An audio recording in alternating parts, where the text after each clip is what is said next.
ரோம ராஜ்யம் ஆண்டவராகிய இயேசு பிறந்த நாட்களில் ஆளுகை செய்து கொண்டிருந்த ராஜ்யமாக இருந்தது. எல்லாரும் பயப்பட்டார்கள் ரோம ராஜ்யத்தை பார்த்து.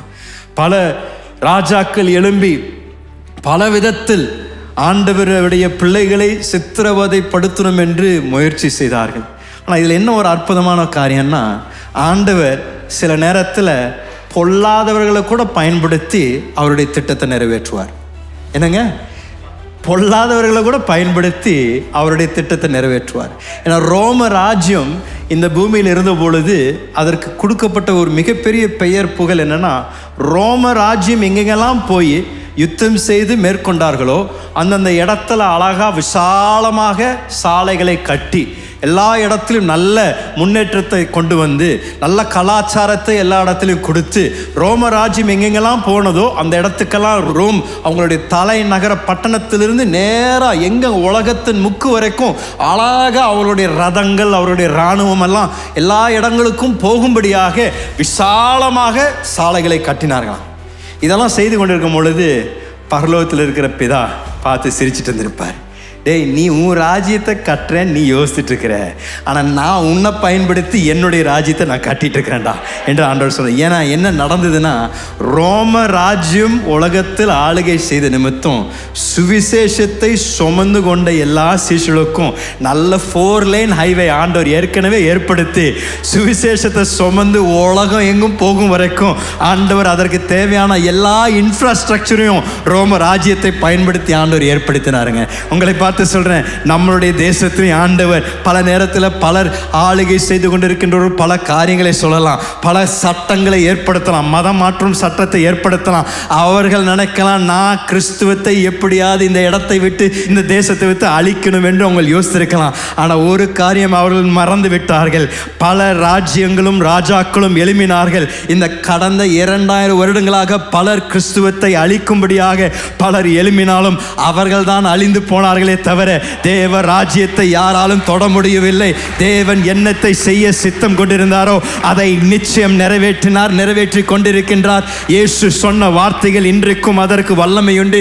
இயேசு சொன்னார், நான் என் சபையை கட்டுவேன், பாதாளத்தின் வாசல்கள் அதை மேற்கொள்ளாது என்று சொன்ன ஆண்டவராகிய இயேசு இன்றைக்கும் பலர் எழும்பினாலும் பல மாநிலத்தில் மதமாற்ற சட்டம் வந்தாலும் அவர்கள் எந்த விதத்தில் கிறிஸ்துவத்தை அழிக்கணும் என்று யோசித்தார்களோ அவர்கள் கிறிஸ்துவத்தை இன்னும் கட்டும்படியாக வளரும்படியாக தான் தேவன் அவர்களை பயன்படுத்துவாரே தவிர எந்த மனிதனும் எந்த ஒரு ராஜ்யமும் எந்த ஒரு அதிகாரமும் எந்த ஒரு அரசாங்கத்தையும் தேவன் செய்ய திட்டம் வைத்திருக்கின்ற காரியங்களுக்கு தடை செய்ய முடியாதுங்க.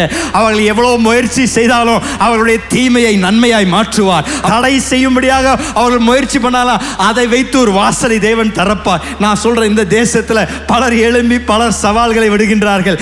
அவர்களே ஆண்டவர் தொட்டு யார் எதிராக இருந்தார்களோ அவர்கள் வேதாமத்தை சுமந்து கொண்டு சவுலை பவுலாய் மாற்றினவர் வருங்காலத்தில் வரும் நாட்களில் பலரை தேவன் இந்த தேசத்தில் தொட்டு யாரெல்லாம் எழும்பி நின்று நான் கிறிஸ்துவத்தை தீர்த்து கட்ட போறேன்னு சொன்னாங்களோ அவர்களே எழும்பி நின்று இயேசுவே தெய்வம், இயேசு அல்லாமல் இந்த பூமியில் ரட்சிப்பு இல்லை என்று சொல்லும்படியாக தேவன் அவர்களை பயன்படுத்துவார். இதுதாங்க தேவனுடைய விசேஷம்.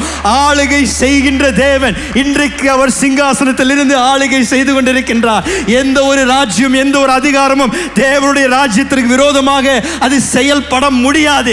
நான் சொல்றேன், இன்று காலையில் இயேசு என்னத்தை செய்ய அவர் திட்டம் வைத்திருக்கின்றாரோ நிச்சயம் நிறைவேற்றுவோம். நம்மளுடைய தேசத்தில், இந்திய தேசத்தில் இதுவரைக்கும் காணாத ஒரு தேவ செயலை நீங்களும் நானும் காண போகின்றோம். இதுவரைக்கும் யாரெல்லாம் எந்த விதத்தில் கிறிஸ்துவத்தை மட்டப்படுத்தணும் தடுத்து நிறுத்தணும் என்று முயற்சித்தார்களோ அந்த இடத்துல தேவன் தம்முடைய ராஜ்யத்தை கட்டுவதை நீங்களும் நானும் கண்ணில் பார்க்குவோம். எந்த இடத்துல சபையை கட்டக்கூடாது என்று பலர் சபைகளை உடைத்தார்களோ அவர்களே செங்கலை சுமந்து கொண்டு சபைகளை கட்டும் நாட்கள் வர போகின்றதுங்க. நான் சொல்றேன், தேவன் கட்டாயம் யாரை கொண்டு வேணாலும் அவருடைய ராஜ்யத்தை கட்ட வல்லவராக இருக்கின்றார். இதுதான் நம்முடைய தேவனுடைய விசேஷம். ஆளுகை செய்கின்ற தேவன், நம்மை ஆளுகை செய்கின்ற தேவன் இந்த பூமியை ஆளுகை செய்யலாம். ராஜாக்கள் வரலாம், ராஜ்யங்கள் வரலாம், அரசாங்கங்கள் வரலாம் போகலாம், ஆனால் ஒரு காரியம் நிரந்தரம். தேவனுடைய வார்த்தையும் தேவனுடைய ராஜ்யத்தையும் யாரும் எந்த விதத்திலும் ஒழிக்க முடியாது. தேவன் சித்தம் கொண்டதை கட்டாயம் நிறைவேற்றுவார்.